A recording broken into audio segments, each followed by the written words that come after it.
Hello and thanks for stopping by. If you like what I offer, please consider leaving a comment, a like, or best of all, a sub. Thanks. There can be few people who are observing events around the world, and even at home, that can doubt that we are living in dangerous times.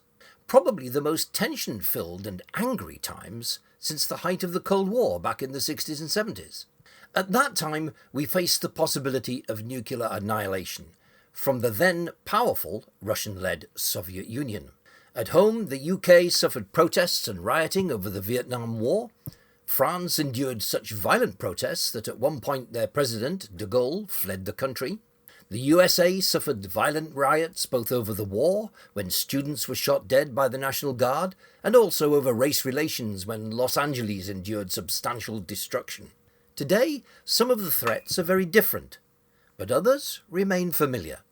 Russia is still acting like an enemy, but instead of being a communist state, it's now transformed into a fascist dictatorship, and is actually invading one of its neighbours, whilst threatening all who oppose them with a nuclear response. China, also a fascist and arguably neo-Nazi state, is also seeing its opportunity to grab territory. It also seeks to make a host of other countries subservient to its leadership. On the domestic front, we've seen an increasing failure of the traditional left socialist agendas. Their working-class base is no longer a force, and the generation that came from those roots now aspire to more conservative values. The fight over the membership of the EU back in 2016 was seminal and has left a scar that runs very deep in the British body politic. It has left both main parties divided, but the left seems to have suffered more. They completely misread the sentiment of their roots and still don't grasp that ordinary voters want no more open doors with incomers driving down living standards, whether they come from the EU or from further afield.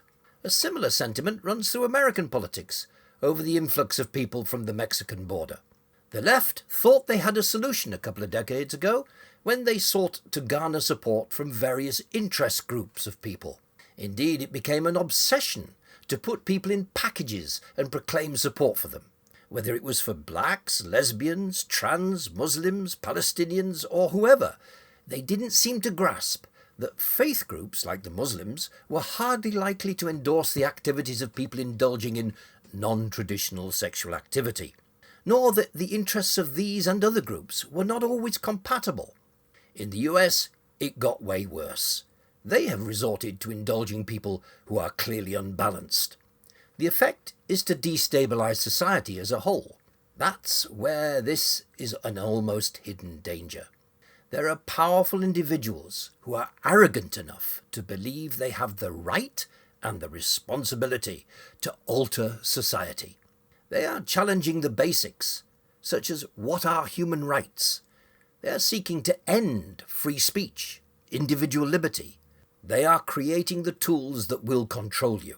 If you were alarmed at the financial measures that Trudeau's Canada did against those who supported their protesters, you will be terrified at what the boss of Alibaba is creating with the support of these dangerous and powerful men.